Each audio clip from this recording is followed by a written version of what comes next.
Well, an excited crowd, and you can see enthusiastic. They've come in out of the cold and the rain in Glasgow to watch the duel in the pool. The Mutual of Omaha duel in the pool will begin with the women's 400 IM.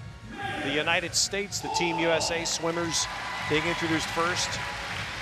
Saw Sarah Henry coming out from Texas A&M. Megan Hawthorne, the 21-year-old, swims for Dave Salo at USC. Certainly one of the most accomplished IM swimmers in the recent years in the United States, Caitlin Leverins. She'll swim out of lane 5 in this dual final. And swimming out of Texas A&M, Camille Adams. So 4 good United States swimmers in this 400 IM final, all being contested in short course meters. There are several swimmers on Team USA who have never before competed in a race in short course meters. And now the roar for the European All-Stars, and prominently Hannah Miley. And she's local from Scotland. Represented Great Britain in the last 2 Olympic Games, took 5th in the 400 IM in London. Well, there is the brilliant Mariah Belmonte. And she'll swim out of lane 4. Amy Wilmot of Great Britain will swim out of lane 6. And Franziska Hentke from Germany will compete out of lane 8. So there are the field. You have a very talented swimmer in Hannah Miley, who took the World Short Course Meter Championship last year, but this Mariah Belmonte, she just coming off the European Championship in short course meters.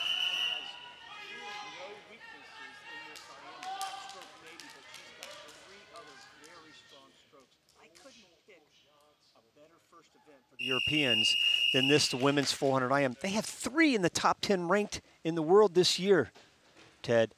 Americans, 0. Now again, that's a little misleading, Ted, because like you said, a lot of these Americans have never even swum short course meters, and even those that have that experience haven't swum it this year. So it's a little misleading saying all these Europeans are in the top 10, but certainly they have 3 incredibly strong swimmers in this 400 IM. And really keep your eyes in the middle of the pool. That's where Mariah Belmonte in lane 4, Leverins in lane 5. They both extended a bit at the outset over Hannah Miley, who's near the top in lane 2. You mentioned Hannah Miley being from Scotland. Interesting story. She swims in a little tiny pool up in Aberdeen, 22 yards. It's not even a 25-meter pool. Still trains there after 2 Olympic Games. Her father coaches her.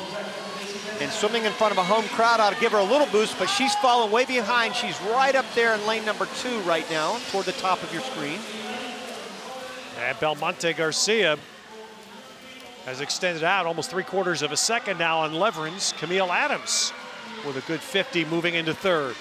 Well, Camille Adams, a very good butterflyer. We'll see her later on in both the 200 butterfly and probably the 100 fly. But, you know, again, Belmonte doesn't really have that weak stroke that you count on to be able to make a move on her. I mean, here's the backstroke. She'll fall back a little bit, but nobody in this field is really a strong backstroker. A lot of great breaststrokers in this field, but not a lot of really good backstrokers. Wilmot from Great Britain, maybe in lane 6, has a pretty good backstroke. But again, Belmonte's got it pretty good right here on the back. If she can just kind of maintain this lead, there she is right there. If she can just kind of maintain this lead going into the breaststroke, it's going to be very hard to beat her, Ted. You see Caitlin Leverins really falling off in the backstroke here. Camille Adams has moved ahead of her into 3rd. Well, this is where Caitlin Leverins has fallen off the pace before. We've seen it time and time again on this backstroke. She's right there, but she does the job in the breaststroke. She'll make a huge move in the breaststroke. Not sure she can catch Belmonte, but she'll go by everybody else. Yeah, Marty, that was the question. Now, 2 seconds or so, how much of that can she make up in 100? She can make up. She can definitely make up the room and maybe even go by Belmonte. The problem is that Belmonte has such a great freestyle. She was 2nd in the 800 freestyle in London, finaled in the 800 and the 1500. at the World Championships, Ted. So even if she did catch him, there's no way she's going to beat Belmonte in the free. Well, Team Europe's looking 1-2 right now because Amy Wilmot has surged ahead, and she's right on Belmonte's tail. Really good for the Europeans. Right now, this is exactly where they want to be. Even if Leveren's right there in that black cap sandwiched in between the two of them, catches them, I don't think she can match either one in the freestyle. And just as Rowdy thought, as we've seen so many times, Caitlin Leverens is making up room on the breaststroke. She's crept back into third on the tails of Wilmot, but remember the scoring. 5 points for first, 3 for second, 1 for third. Team Europe could get off to a terrific start. But this is the first time I've never seen Caitlin Leverens catch somebody in the breaststroke. And actually, Belmonte probably extended her lead in the breaststroke. That's how that's how good she is in the breast leading into the free. Well, Mariah Belmonte Garcia.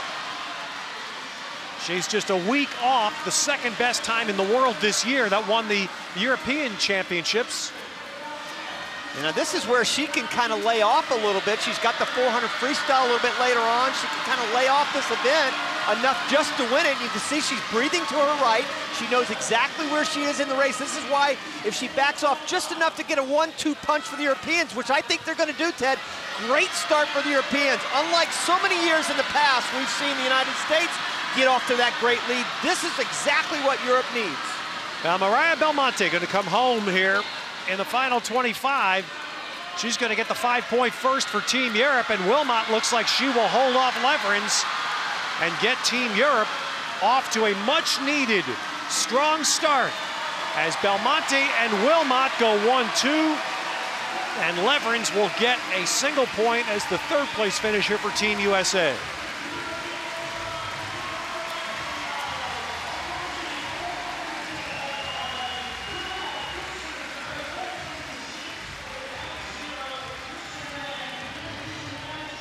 Every single 100, right there's Caitlin Leverens, but every single 100, you see Belmonte right above her, did the job what she needed to do. Just a little bit each 100. It wasn't like she blew away the field every single 100, but Leverens doing as much as she can right there, catching up in the breast, but it was all Belmonte. Again, she has such a great back half race, and here's the final turn. What a spectacular start. This, remember, Ted, the scoring is 5-3-1. That's 8 points right there for Europe. 8-1 to start things off. And this is a combined score for the Europeans and the Americans. And what a beautiful start for them. Caitlin Leverens gets third, barely over Hannah Miley toward the top.